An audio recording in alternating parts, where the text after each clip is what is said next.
Welcome back, everybody. Friday here with the Auto Guide, just to make sure everything is tuned up nicely before you head out on your weekend plans. Oh, that's right. Vacation do that. plans. Yeah, whatever they are. Yeah, doing great. Good to have you back in. Yep, good to be back. Let's get to the phone lines. They're ready, and Doug made it first on the line. He's from England. Hi, Doug.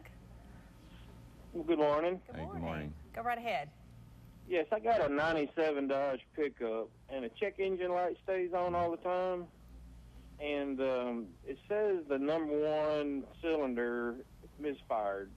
I can have it reset, and I put new plugs and wires and everything on it, but the engine light still comes on. It says misfire. Yeah, well, we just got to go a little bit deeper. You certainly did the right thing by looking at those spark plugs and spark plug wires. That's the first place you want to go when you have a miss. And interesting, too, I just want to mention that when your check engine light is on and you got that code, it was a P0301 that told you the cylinder #1 was the one that was missing.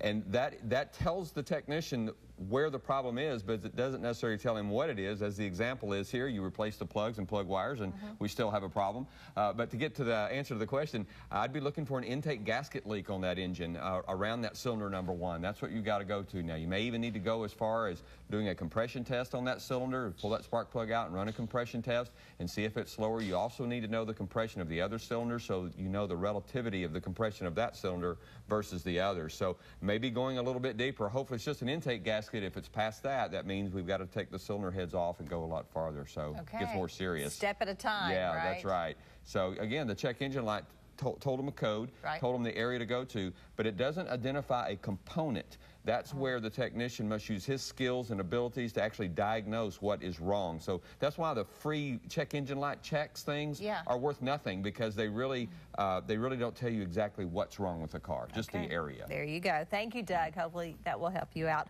Pam in Camden is on the line now. Hi, Pamela. Good morning. Hi. Go right ahead with your question. Yes, me and my 1990 Crown Victoria. I was driving on the freeway, and all of a sudden, as I was trying to accelerate, the car slowed down, the engine reared, and then, it wouldn't hardly go. And then after a little bit, I was able to pick up speed, but then it kept doing it, stopped. But then a day or so went by, it stopped doing it.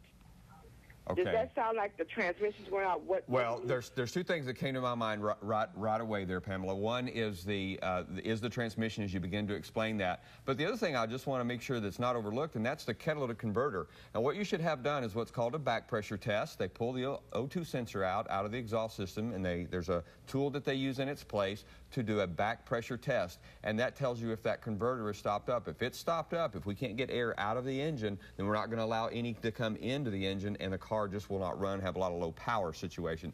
So we want to make sure that's okay. If that's okay, then I'm going to be right with you. You probably got a transmission that's going out. She may be on the right track. Yeah, that's right. That's right. We may have you come up here and answer some questions for us. She's pretty good, huh? She's pretty good. Yeah, but check a few things first. That's right. Okay. For sure. Judy is in Pine Bluff, and she's up next. Hi, Judy. Hi, good morning. Hi, good morning. We have a 2003 Ford Taurus, and we'll be driving down the road, and all of a sudden it will just kind of jerk, and the lights in the dash will come on.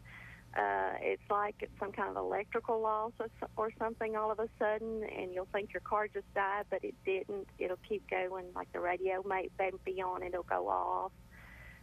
And then now we're starting to have trouble with it. If we start, occasionally we'll turn it to start it, it'll make a funny sound. But then if you'll hit the radio button or something and turn it off, and turn it back on, it'll come on. It's doing some weird electrical thing. Yeah, yeah, that's exactly right. You certainly are dealing in the right area again with electrical issues. We want to go to the alternator and see if it's producing. One of the great things about cars these days is that as things begin to fail, let's say the alternator is going out on your vehicle, the computer system is aware of that, and it will begin to shut things off so the car will stay running, almost called a limp mode, so the vehicle can get in and get you to safety. So you don't want to mess around with that. You want to get in and get that checked out. You will want to test the alternator and see what kind of output it's giving. Make sure that our grounds and all that's right, but that's directly where I would go. I'd be looking for an electrical system charge, because obviously we've got to have electricity to run the car, and if we don't have that, especially if that computer's not getting the voltage it's needed, it can't run the vehicle. So that's exactly where I'd go. There you go. You know, the ladies outnumbered the men on the calls today. Hey. How about that? 2 to 1. Well, that's actually true for customers in our industry as well. About 60% of our customers customers, our decision making are the women, and then the men hang back there and help them out the other 40% of the time. There you go. So I mean, but you know, that's really helps us because we need to do a better job in being able to communicate better, which, you know, men have problems with communication. But that's a whole nother segment. Exactly. We're not going to get into all that. We're working on it. But let's put up the information, of course, about Mike Davidson, Parkway Automotive. You're going to do some renovating there at the shop. Yeah, we're going to. But, you know, go to parkwayautomotive.net. Here's something real important for you to know. All the emails that I get, I've now taken once a week, I sit down and I answer all of those emails and then I post them on our blog.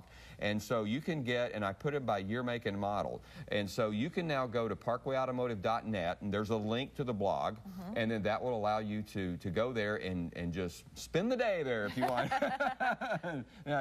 You've got a lot more exciting things to do than spend the day on our blog. But you can look up your vehicle and see what problems have been. And there's also links to these segments that we do here on Channel 7, so we just try to keep it all together in the big family of Arkansas, so you can have that data. And we'll link you there through KATV.com as well. Absolutely. Thank you, Mike. We appreciate it. Have a good weekend. Back in just a little bit. Stay with us.